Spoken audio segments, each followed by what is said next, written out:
सच्चिदानंद रूपाय शिवाय ब्रह्मणे नमः। यामाहुः सर्वलोकानां प्रकृतिं शास्त्रपारगाः तां धर्मचारिणीं शंभो प्रणव परां शिवाम्। वैराग्य धर्मपीठेशं व्यासादिमुनिमानितं वेदादिभाष्यकर्तारं वेद सिद्धांत बोधकं भृंगी गोत्रादिनाथं च शृंगी प्रमुख पूजितम् एको रामं गुरुं वंदे केदार क्षेत्रवासिने। प्रथमतः हिमवत केदार वैराग्य पीठाचे आदि जगतगुरु एको रामायण से लेकर अभी तक जो गुरु परंपरा हुई है उसे अनंत प्रणिपात करते हुए आज महाराष्ट्र देशामध्ये नांदेड नगरी, नूतन नगरी, गोपाळचोडी ग्रामामध्ये स्थित असले भीमाशंकर नगर मध्ये 5/2/26 ते 12/2/26 पर्यंत विश्वशांती महायज्ञ केदार जगद्गुरु पट्टाभिषेक रजत महोत्सव निमित्त आज चौथा दिवस आहे। चौथ्या दिवसाची दुपारी शिवम शुक्ल यांच्या शिवकथा संपन्न झाले आणि त्याप्रमाणे शिवशक्ती समत्पन्ने यशास भक्त उच्चते। तरी या उक्तीप्रमाणे आज 5 पासून माता कनकेश्वरीजी यांच्याही शिवकथा आपण श्रवण केला आहात। तसे असलेले आता अगोदर त्यांनी जाणारा त्यांचा आशीर्वाद देऊन आरती करणं म्हणजे जरुरी होतं, म्हणून आशीर्वाद 5-10 मिनिट देऊ लागलेले आहेत। आणि आज इथं असलेले समस्त शिवाचार्य, संगीतरूम, छायाकार, चित्रकार, पत्रकार समिती, सेवा समिती सर्व सदस्यगण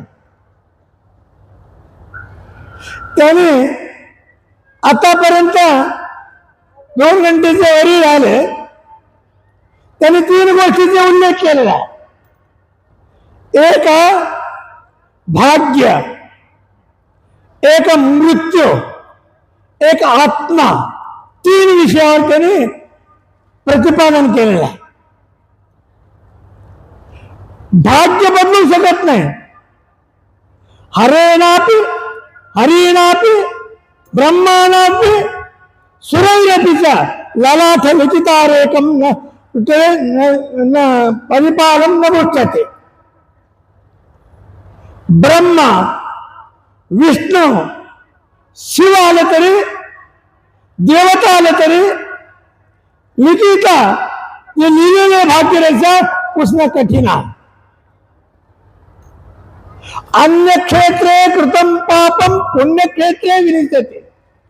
इतर ठिकाणी केलेले पाप पुण्यक्षेत्रामध्ये जाऊन आपण हरपून घेतो, अर्थात निवारण करून घेतो।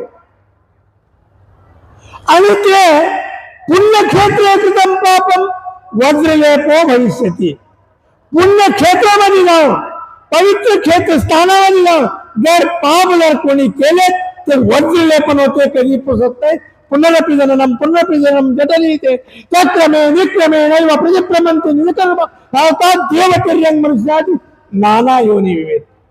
सायकलचं चक्र सारखं पुन्हा फिरावं लागतं, त्या फिरत पुन्हा यावं लागतं। म्हणून या चुकीने करता सत्संग आहे, शिवकथा आहे, प्रवचन आहे, आशीर्वचन आहे, पूजा आहे, यात्रा आहे, नाम आहे, स्मरण आहे. अशा पद्धतीमध्ये भाग्य साथ देत असेल तर सर्व काय होत असतं. आता पुन्हा या आत्माची सांगितले. आता आत्मा काय, आत्मा कशाला म्हणा, आत्मा म्हणजे काय आहे, आत्मा म्हणतोय आत्मा म्हणजे काय. एकानं चार वाक सिद्धांत मी सांगितले. आत्मा म्हणजे काय, यावत जीवे सुखद जीवेत ऋणम कृता घृतम पिबेत भस्मीभूतस्य देहस्य पुनरागमन कुता. चार वाक सिद्धांत म्हणजे आत्मा काय, यावत जीवे सुखम जीवे, जोपर्यंत आहे सुखाने जीवा. आता काय करा, सुख राहण्याकरता काय करा, ऋणम कृत्वा घृतम पिबेत.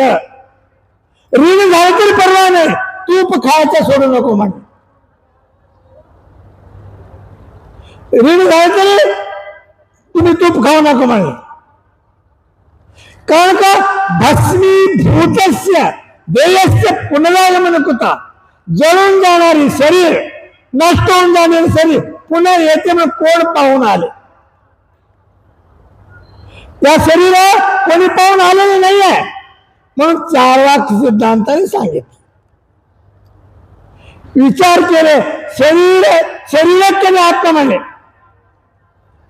पुन्हा सिद्धांत बौद्ध सिद्धांत काय सांगितले, शरीर आत्मा होऊ शकत नाही.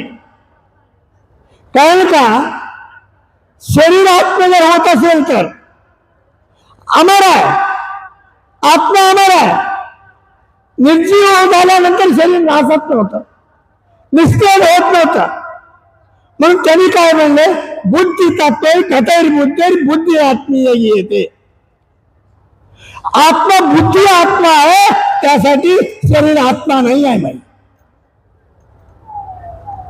पण नंतर त्या बुद्धीला आक्षेप घेतले दुसरे सिद्धांताने.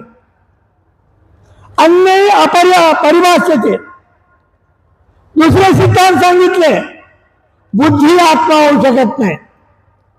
एक वेडा झालेला मनुष्य जिवंत राहू शकतो, त्याची बुद्धी नाही, जिवंत राहू शकतो, बुद्धी आत्मा होऊ शकत नाही. म्हणजे बुद्धी आहे तरी आत्मा कोणता, आहे तरी कोणता, अन्य अपरिभाषेचे त्यांनी सांगितले. काय म्हणून, अवयव इंद्रिय नाही, बुद्धी नाही, शरीर नाही. अहम प्रत्यय वेद्यत्वात अनुभूत स्मृतेरपी. मी म्हणायची वस्तू वेगळीच आहे, ते मी आहे. हा शरीर माझा आहे, शरीर मी नाही, शरीर माझा आहे. मी म्हणायचं म्हणजे एक वेगळंच आहे. ज्यावेळेस घर हे माझा म्हणत असताना किंवा हे घर मी बांधले म्हणत असताना छातीला हात लावतो, डोक्याला लावत नाही, पायाला लावत नाही, छातीमध्ये एक 16 दळाचं कमल आहे, त्याच्यामध्ये त्याला फिरतोय आत्मा. म्हणून शुद्धांतकरण देवी पिंड शब्देने येते. अंतःकरण शुद्ध असलेले त्याच्यामध्ये जे अमर रूपान आहे त्याला आत्मा आत्मा म्हणतात. म्हणून ते आत्म्याला अमर आहे, आत्म्याला मृत्यू नाही. मृत्यू कसा, पुन्हा मृत्यू आहे. जातस्य ध्रुवम मृत्यू ध्रुवम जन्म मृतस्य जंतुर्मरण जन्माभ्याम परब्रह्मति चक्रवर्ती. जन्मलेल्या माणसाला मृत्यू बांधून दिली सिजोरी आहे. मृत्यू त्यांचे पुनरावृत्ती पुन्हा चालू आहे. या चक्रामध्ये आपण पडतोय. या मृत्यूपासून सावध राहण्याकरता आम्हाला मृत्यू नको आहे. नको नको गर्भवास भाऊ वाटत असे तास त्यांना म्हणे उमापती एवढी ऐकावी विनंती म्हणून त्यांनाच्या घातामध्ये सांगितलं. म्हणून मृत्यू चुकवायचा असेल आणि काय घ्यावं लागेल, मोक्ष प्राप्त करून घ्यावा लागेल. मोक्ष कसे प्राप्त होईल? दोनच वाक्य आहेत. तुम्हाला मोक्ष निश्चित नाही, दोनच वाक्य आहे. दोन कोणता? सत्यम वद धर्मम चर. दोनच आहे, जास्त लागत नाही आपल्याला. सत्यम वद धर्मम चर. सत्य बोला, धर्माने चला. धर्म म्हणजे कशाला म्हणावा? ध्रुव धारयती इति धर्म. धर्माचे विश्लेषण पाहू, नंतर बघू. समयाचा कमी येतो, पुढच्याला समयाला अनुकूल झाला पाहिजे. जे आपण हा आत्मा परमात्म्यामध्ये विलीन करण्याकरता हा दोन वाक्य चालल्यानंतर मनुष्याला सांगतो सत्संगत्वे निसंगत्वम निसंगत्वे निर्मोहत्वे निर्द्वंद्वत्वम निर्द्वंद्वत्वे जीवन मुक्त. सत्संग म्हणजे दुसंग आपोआप निघून जातो. दुसंग निघून गेल्यानंतर सर्वात मोह कमी होतो. मोह कमी झाल्यानंतर मी तूपणाचा द्वंद्व अवस्था संपुष्टात येतो. नंतर मनुष्याला सर्व संपूर्ण जग शिवमय दिसतो, मंगलमय दिसतो, पवित्र दिसतो. त्याकरता हा जो आहे शिव इत्यक्षर धर्म 5 अक्षर आहेत. सांगितलं समी दुपारी 2 अक्षर, 3 अक्षरच्या नंतर बघू. समजावं. न म्हणले तर काय होतो, मा म्हणले तर काय. सी व या 3 अक्षरच्या नंतर बघू. पण अगोदर आम्ही पाहतो 5 अक्षर पंचाक्षर ओम मिसाचं षडाक्षर होतो. ओमची शक्ती किती आहे? या निवारणाकरता, आत्मावलोकन करण्याकरिता, मोक्ष प्राप्ती करण्याचा ओम तेवढंच आवश्यक आहे. ओमला अगोदर एकादश पदिका म्हणता 11 शक्ती आहेत ओम मध्ये. अकार उकार मकार, अकार उकार मकार नाद बिंदू कला 6, पुन्हा कला 5, 6 11. त्याला एकादशी पदिका म्हणतात. एकादशी पदिका म्हणजे एक स्वच्छंद ग्रंथ आहे. त्याच्यात काय तर 523 श्लोक आहेत. सिर्फ ओम काय आहे, ओम मध्ये शक्ती काय आहे. तुम्ही म्हणत असताना, प्राणायाम करताना पूरका कुंभका रेचका त्या उपयोग करताना याच पद्धतीने ओंकार स्वरूप उत्पन्न होतोय. म्हणून मोक्ष पाहिजे असेल, आत्मज्ञान पाहिजे असेल, म्हणून काय करावं लागतं? आपण अगोदर सत्यम वद धर्मम चरा.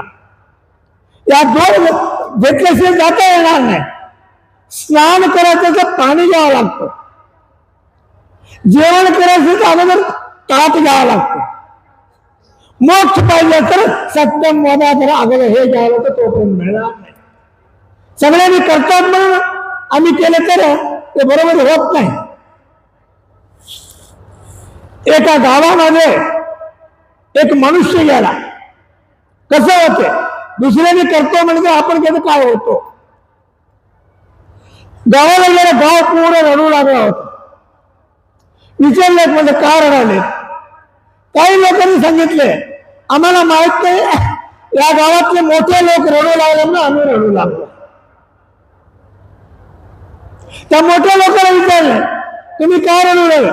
काय ते राजवाड्यात राहणारे रडू लागले म्हणून आम्ही रडू लागलो. त्या लोकांना विचारले तुम्ही काय रडू लागला? त्यांनी सांगितले राजा सेनापती रडू लागले म्हणून आम्ही रडू लागलो. सेनापतीला विचारले राजा रडू लागले म्हणून मी रडू लागलो. राजाला विचारले माझ्या राणी रडू लागले म्हणून मी रडू लागलो. राणीला विचारले कारण माझ्या दासी रडू लागले म्हणून मी रडू लागले. दासीला विचारलं का रडू लागले म्हणजे माझ्या गाडवावर जाऊन कपडे देतो गाडवा गेले म्हणून मी रडू लागलो आहे. म्हणजे सर्वे जन रोदंती रजत घाट ठवा. एक मेलेल्या गाढवासाठी सगळे गाढवा अज्ञानामुळे, माहीत नसलं अज्ञानामुळे. तसं दुसऱ्याने करतात आपण करायला गेलो अशीच परिस्थिती आपली होते. त्या सहसा विगदीय न क्रियताम, सारासार विचार केल्याशिवाय कोणत्या कार्याला आरंभ करू नये. जगामध्ये आरंभ न करणं खरं सुखी, केल्यानंतर लवकर संपणे दुसरा सुखी, कधीच न केल्यानं सर्व सुखी म्हणतात. चालत असेल ठेस लागतो, चालायचंच नसेल ठेस कुठून लागेल. म्हणून ज्यावेळी आपण भूलोक मध्ये आलो, बहुजन्म कृतही पुण्य पक्षीने पाप पंजरे, अनेक जन्मात केलेल्या पुण्याच्या प्रभावानं संपूर्ण पाप नाहीसा हो आणि भूलोकात आलो. आल्यानंतर काय करायला पाहिजे थोडं लक्षात ठेवले पाहिजे. थोडा विचार करा. तुमचं आयुष्य 60 किंवा 70 वर्ष. 70 वर्षामध्ये अर्धा कशा जातात माहित आहे? 35 वर्ष झोपीमध्ये जातात. राहिले 35 वर्ष. 35 वर्षामध्ये त्याच्यातला 15 वर्ष पोट भरण्याचे उद्योग करावा लागतो. नोकरी व्यापार काही असेल ते करावं लागतो आहे. आणि ते केल्यानंतर पोट भरतो. 35 मध्ये 15 घेत राहिले किती? 20 वर्षामध्ये 10 वर्ष कशात घालतो? रोगामध्ये घालतो. मानसिक रोग असेल, शारीरिक रोग असेल, ते सर्वांना बांधून दिले शिजोरी आहे. राहिलं किती? 10 वर्ष. 10 वर्षामध्ये 5 वर्ष रिजर्वेशन करून दिलेलं आहे. तुम्ही ते मोठे झाले छोटे झाले, कुठे जाऊन बोलल्याशिवाय जमतच नाही. ते कंपल्सरी आहे, ऑप्शनल नाही. ते कुठेही तुम्ही शेतात जा, घरात जा, वट्टावर जा, त्याच्यासाठी ठेवाच लागणार 5 वर्ष. त्यासाठी जर आपण रोखायचे प्रयत्न केलं, डोकं पागल होतं. आपल्याला बोललं दुसऱ्याला नाही सांगितलं आपण डोकं पागल होतं. म्हणून रडायचं बाहेर राहिलं म्हणतात, डोक्यात नीट करण्याकडे. म्हणून राहिलं किती? 5 वर्ष. 5 वर्षामध्ये 1 वर्ष अज्ञानामध्ये असतो. जन्म घेतल्यानंतर आईच्या उदरातून त्याला ज्ञान नसतो. 1 वर्ष गेलं, म्हातारपणामध्ये डोक्यामध्ये सुस्ती राहत नाही, प्रज्ञा राहत नाही. 1 वर्ष तो राहिलं किती? 3 वर्ष. हे 3 वर्ष ऑप्शनल आहे, कंपल्सरी. बाकी सर्व कंपल्सरी केलीच पाहिजे. काय केली पाहिजे? 3 वर्ष. या 3 वर्ष हे जेव्हा होतात, जन्मल्यापासून वयाच्या 8 वर्षापासून एक शिवदीक्षा घेऊन शाळेत जाऊन विद्या शिकून तेव्हापासून प्रारंभ केलं तर आपल्या डिग्री होऊन जीवन जाते. वयाच्या 8 वर आपण जर करता वयाच्या 40व्या वर्षी तुम्ही जर याला तुमची त्या वाट्याला तुम्ही निघालात, विद्यार्थी जूनच्या ऐवजी डिसेंबर मध्ये गेल्यासारखं होतो. डिसेंबर मध्ये गेला हजेरी भरत नाही, परीक्षेला बसू येत नाही. तसं तुमची हालत असं होईल, इथं तुम्ही भूलोकात तुमचं झालं नाही, पुनरपि जननम पुनरपि जननम जटाही विषयाने पुन्हा जन्म पुन्हा मृत्यूमध्ये त्याच वर्गात बसवितात. त्याला नको म्हणूनच एवढं खटाटोप आहे. जगामध्ये अध्यात्माचा खटाटोप कशासाठी? ते नको म्हणून आहे. म्हणून हा प्रक्रिया चालवावा लागतो आहे आणि चालत आहे. म्हणून आज इथं आता बाकीच्या गोष्टी लांबत राहतात. आजच्या या समारंभामध्ये माता कनकेश्वरीने सकाळी शिवम शुक्राजींना सांगितले इथं तरी होऊच राहिलेला कार्यक्रम. आणि पुन्हा माताजीला आम्ही सांगितलं, आताच त्याला सांगितले तुम्ही केवळ एक वेळ या तिथे करा म्हणजे त्यांनी सुद्धा स्वीकार केलेला. तो म्हणतो. म्हणून आजच्या समारंभामध्ये अतिथी देवो भव, अतिथी वेगळा अभ्यंगत वेगळा, ते नंतर बघू. म्हणून अतिथी सत्कार करणं परंपराचं प्रतीक आहे. देवाजवळ गेल्यानं आशीर्वाद देणं परंपरा प्रतीक आहे. म्हणून माता कनकेश्वरी आता लगेच त्यांनी जायचं एवढं अडचण असून 2 वाजता पोहोचले होता आणि भारतभर त्यांची ख्याती वाढत चाललेली आहे. नश्वर आणि शरीराने नाश होऊन जाणारे शरीर त्याच्याकडे दुर्लक्ष करून जे अमर राहणार आहेत त्याच्याकडे लक्ष देऊन परोपकारार्थ निदम शरीरम, परोपकारासाठी हा शरीर आहे त्या उक्तीप्रमाणे करत आहेत.